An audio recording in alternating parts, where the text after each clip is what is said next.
Hello everyone and welcome to Shell Point Today for Monday, November 30th. I'm Dan Philgreen. On today's show, Melody Desilets visits with Dan Moser to talk about pedestrian and bicycle safety and the Health Connections class coming this Wednesday. And Melody will also let us know what to expect at tomorrow's Girft Extravaganze event taking place at the Island Gift Shop. But first, don't forget about today's presentation in the Grand Cypress Room at 1 p.m. when author and playwright Lori Nienhuis will talk about the life and loves of Edna St. Vincent Millay, an icon of the 1920s jazz era and the first woman to win a Pulitzer Prize for poetry. That's today in the Grand Cypress Room of the Woodlands. Looking ahead to this Thursday, don't miss a great opportunity to get into the Christmas spirit. It's the annual tree lighting ceremony held at the amphitheater on the island. This will be your first opportunity to check out the newly remodeled venue and enjoy live entertainment and holiday festivities to lift your spirits beginning at 5:45 p.m. After the tree lighting ceremony, take the short walk over to the village church where you can enjoy more celebration when the Shell Point Singers take the stage at 7:15.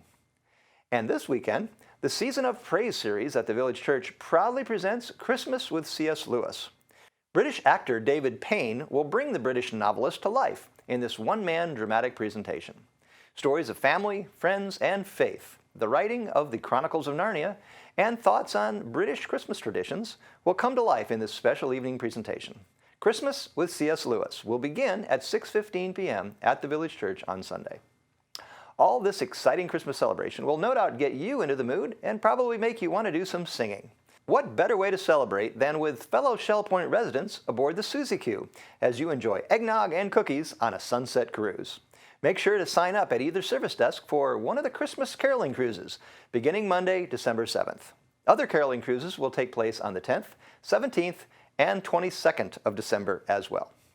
Okay, so let's talk about traffic safety now, something that affects everyone, whether you're walking, riding a bike, or driving a golf cart or other motor vehicle. Lee County's traffic safety professional, Dan Moser, wants to help make Shell Point a safer place to get about.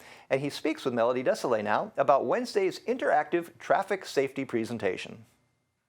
Hi Shell Point, I'm Melody Desilets here today with a very special guest. I'm here with Dan Moser. He's a traffic safety consultant and we're here to talk about an upcoming Health Connection program. Hi Dan, thank you so much for joining me today. You're welcome. I appreciate the opportunity. Absolutely. So you are an expert on traffic and safety and how to go about those things, correct? Well, I like to think I am anyways. I focus on bicycle and pedestrian safety mostly, but I also, because you can't separate anything from the traffic in general, I also work as a driving instructor and do evaluations on drivers. But my main focus is bicycles and pedestrians. Okay, great. So how does that affect us directly in Lee County? Well, unfortunately, we have one of the worst records in the state of Florida, and the state of Florida has the worst record in the United States for pedestrian and bicycle fatalities on an annual basis.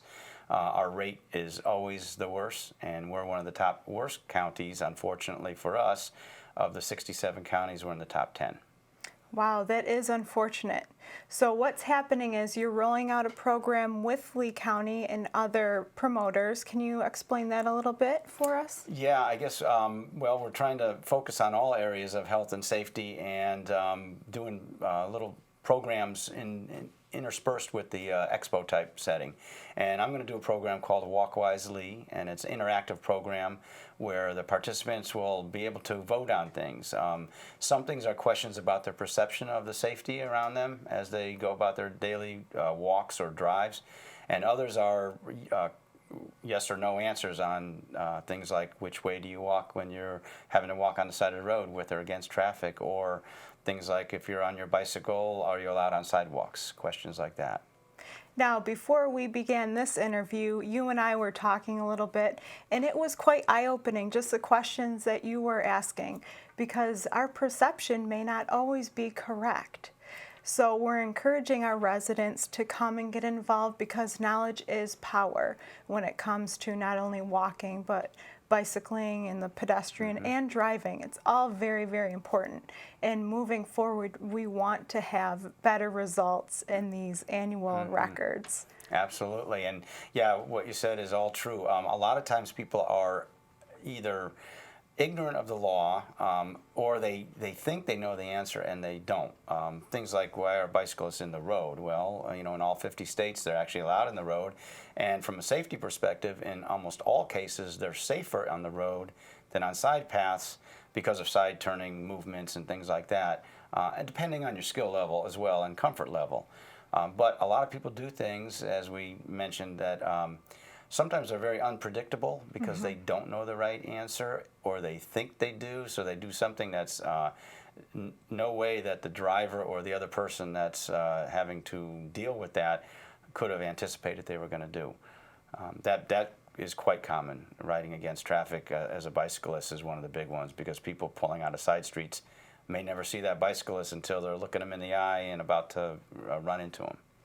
Yeah, so it is important. And what you're going to do, you're going to present to our residents here on Wednesday, December 2nd. And it's going to be interactive. You're going to make it fun, but it's also going to be a way to learn all the rules of the road, so to speak, the right-of-way, and what our perceptions may be, may not be correct. And also, our residents are going to receive this wonderful little bag if they're in attendance to your program. This is a beautiful bag that's reflective. So as you can see, they took into account being safe on the road with this bag. And there's going to be a survey. Can you tell us a little bit about that? Right. For those that leave an email address, the University of South Florida has put this program together. And what they're trying to do is get it to be the most effective in having people know the right answers to the questions. It's mostly the basic rules of the road and pathway, because in a short amount of time that we do this, we couldn't cover everything. So they're trying to make sure they get the main concepts to sink in if you didn't know the right answer, or at least reinforce when you did. So if people left their email address, they would be approached again about 6 weeks afterwards and kind of ask some of the same questions we asked during the program to see if they retained the answers. And whether they did or not is irrelevant to whether or not they're going to get a t-shirt sent to them, but we have a reflective, beautiful green, safety green t-shirt that would be sent to them just by virtue of them taking the survey if they left their email address. And that would be the only reason they would be contacted, and it's the only reason the email address would be used. Well, thank you so much for joining us today. Residents, it's up to you to get those numbers to be better in Lee County. We would love to have you in attendance to this interactive safety program. This will take place on Wednesday, December 2nd in the Social Center here on the island. Sign up is required, and as Dan had mentioned, it's going to be a great time full of interaction, and we look forward to having you to be a part of it. Thank you for joining us here today.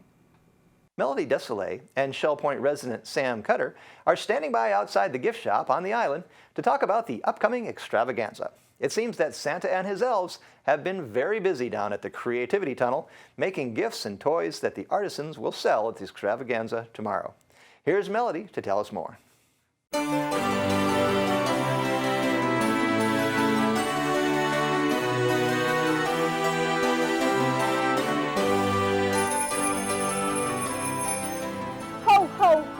We're here for the holidays to tell you something extraordinary. I am joined today by Sam Cutter from Eagles Preserve, and we are in a winter wonderland, which we are going to share with you. Sam, yes. What can we share with our beautiful residents and their guests? Well, it's a secret surprise because Santa, unbeknownst to you, has been working very hard in the tunnel. And he's making toys and games and pottery and all sorts of things. And the very nice artisans of the gift shop are going to hold a big gift extravaganza. And they are going to show us all the things they've been making. And they're going to do demonstrations. And we're lucky to have authors who have written many books, and they will be there and you can interview them. And we're going to have punch and cookies. So it will be a wonderful, wonderful day. What day are we talking about? That is Tuesday, December 1st, and it's going to be from 10 o'clock to 1 o'clock. Now, Sam, you had mentioned the gift shop extravaganza. It's going to be in two places. Yes, it's going to be in the gift shop, which will be opened as usual, and it will also be in the social center. and we are going to have a raffle. And on the hour, we will have drawings. And we will either have a donation of an item, which are absolutely gorgeous, or cash, which you may spend that day either in the social center or the gift shop. So I think you're really going to be lucky if you're coming. Absolutely. So she had mentioned that Santa and the little elves have been hard at work all year round to bring you this fabulous event. And we are going to make it so festive, as she had mentioned, refreshments. There's gift wrapping. Oh, gift wrapping, yes. You know those things, how hard it is. You can't find the right box or the right item or no tissue. Or like at my house, I run out of Scotch tape. Don't worry, the ladies are all ready. And you will have something professionally gift wrapped. And people will be so excited Christmas morning. You cannot beat this festivity. It's complimentary. Come out and join the fun. It's Tuesday, December 1st from 10 to 1. There's going to be demonstrations, refreshments, gift wrapping, and just a lot of fun. So you don't want to miss this one-day event. Join us in our winter wonderland.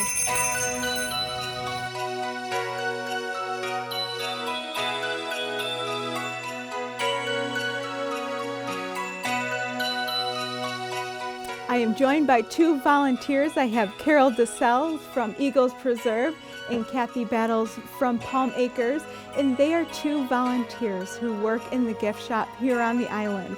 They're going to be part of our festivities, and you are all invited.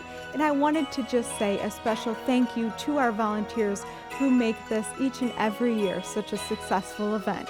We look forward to having you all join us in these festivities.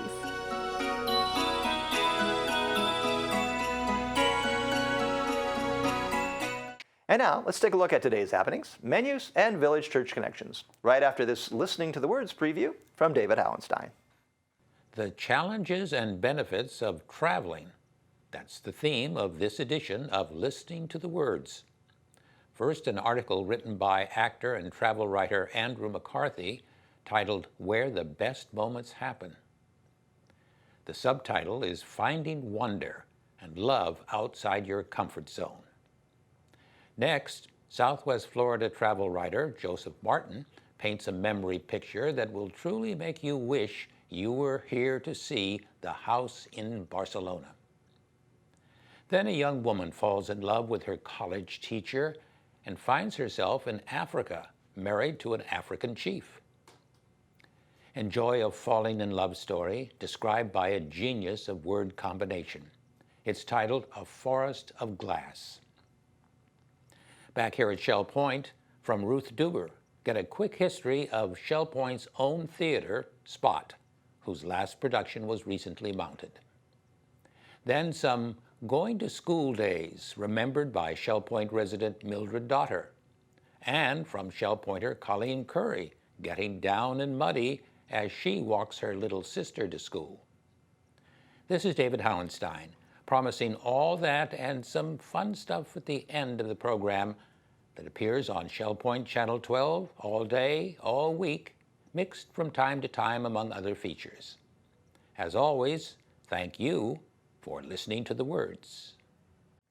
Hello and welcome to the Happening segment of Shell Point TV. I'm Caitlin Van Scoy and I'm here with Melody Desilets. We're going to give you all of Monday's activities.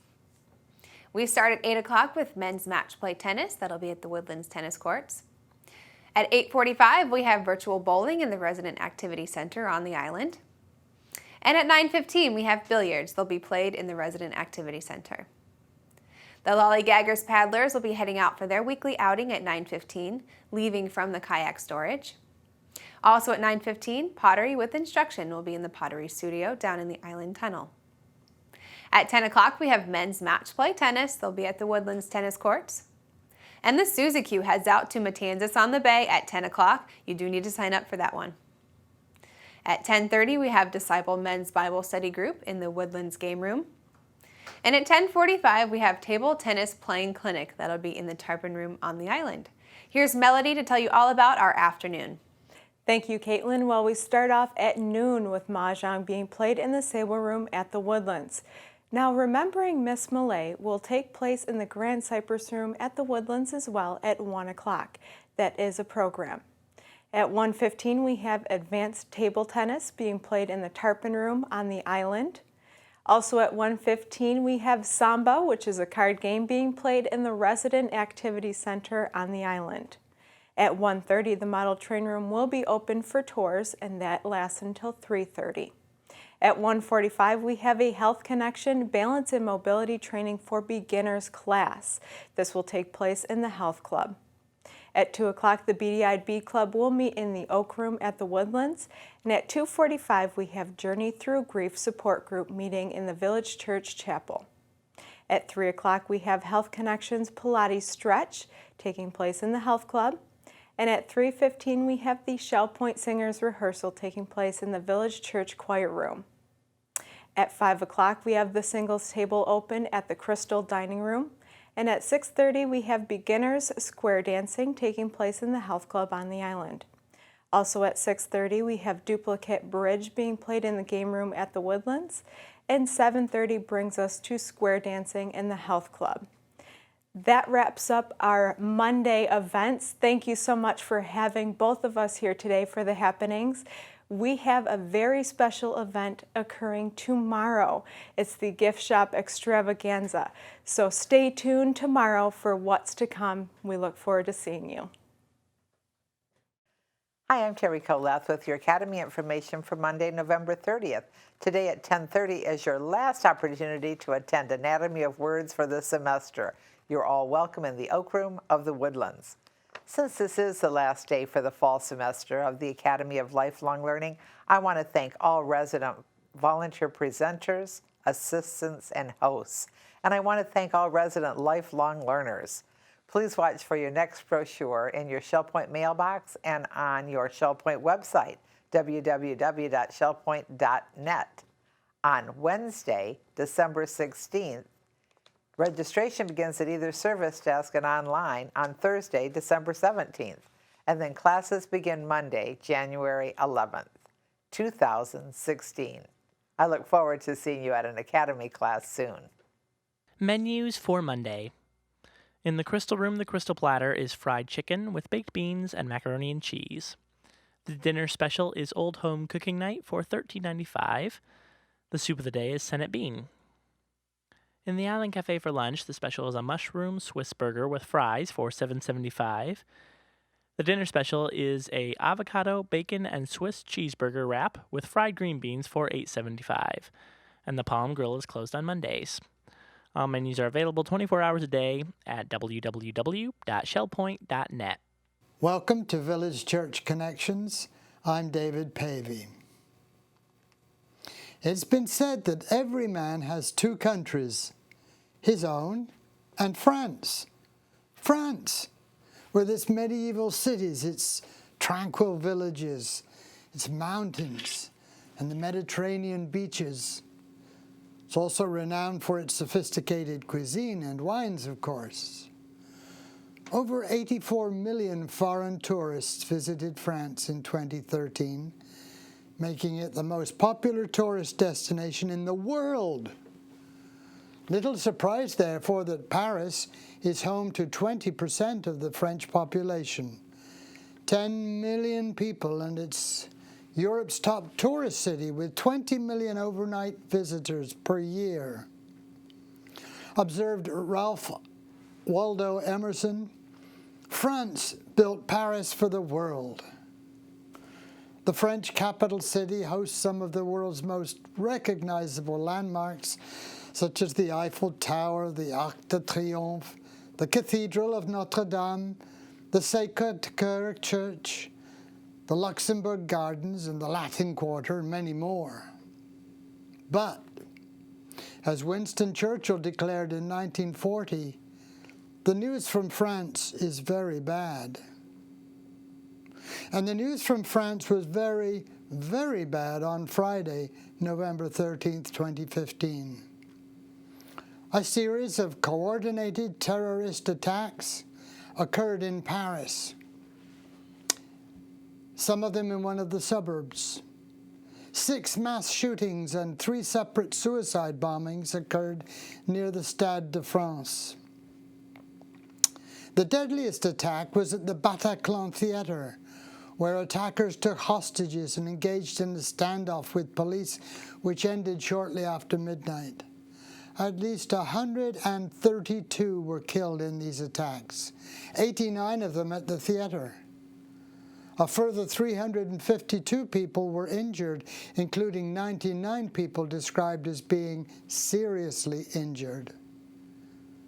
How does one process such wanton violence in the name of Allah?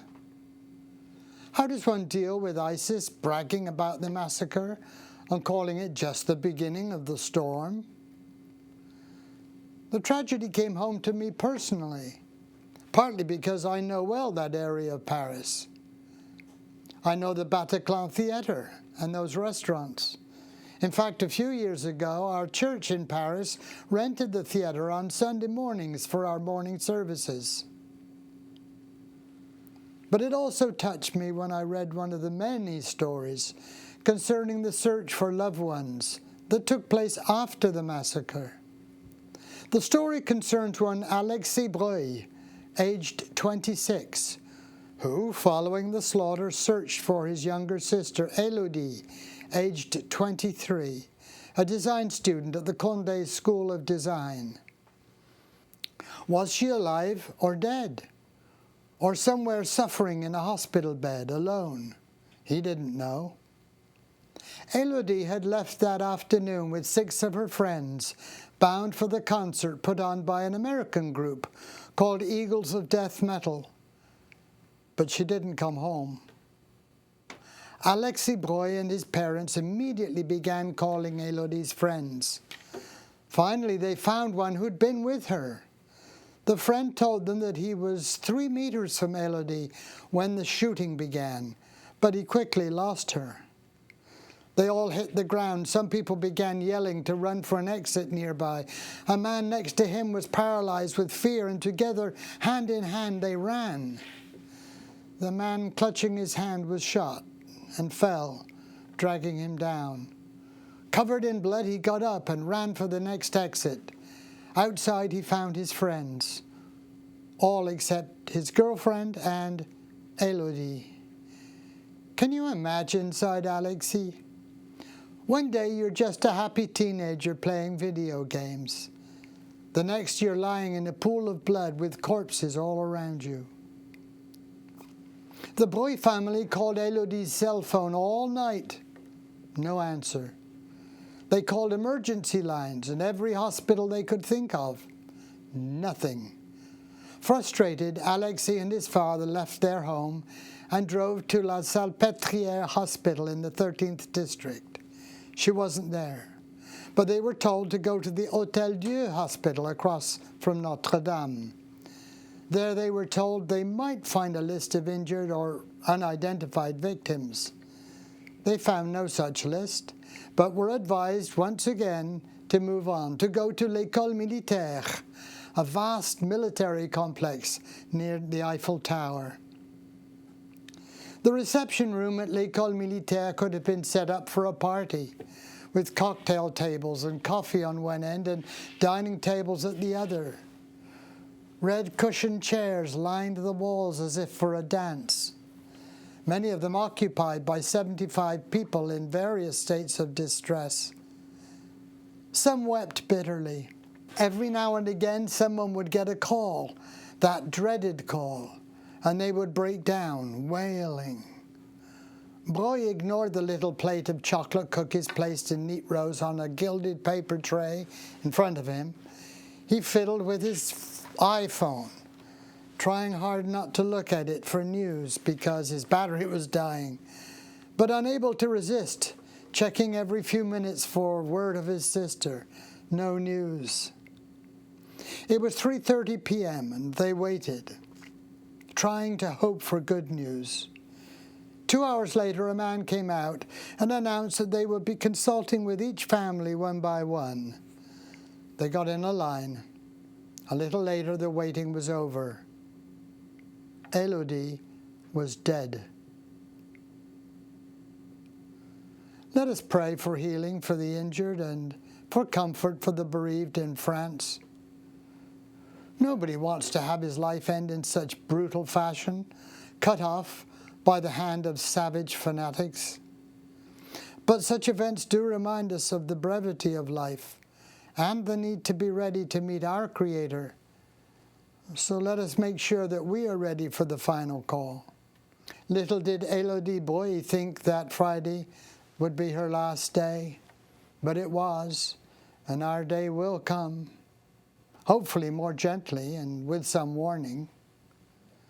I'm reminded of the prophet Amos in the Bible, who called, "Time's up, O Israel, prepare to meet your God." Prepare to meet your God. An old gospel song comes to mind. Life at best is very brief, like the falling of a leaf, like the binding of a sheaf. Be in time. Fleeting days are telling fast that the die will soon be cast and the fatal line be passed. Be in time. Now is the time to prepare to meet God. As the missionary martyr Jim Elliot warned, when it comes time to die, make sure all you have to do is to die. And thank you for tuning in once again to Village Church Connections. Well, that's going to wrap things up for today's program. Don't forget to join us again tomorrow when we'll learn from Dawn Boren about the Southwest Florida Symphony Series concerts coming to Shell Point starting this month. And with just a few days left in this year's Employee Christmas Fund Drive, Kathy Miskell will give us the latest in her Attitude of Yes segments. Until then, this has been Shell Point Today for Monday, November 30th. I'm Dan Philgreen, wishing you a wonderful rest of the day, and we'll see you again tomorrow.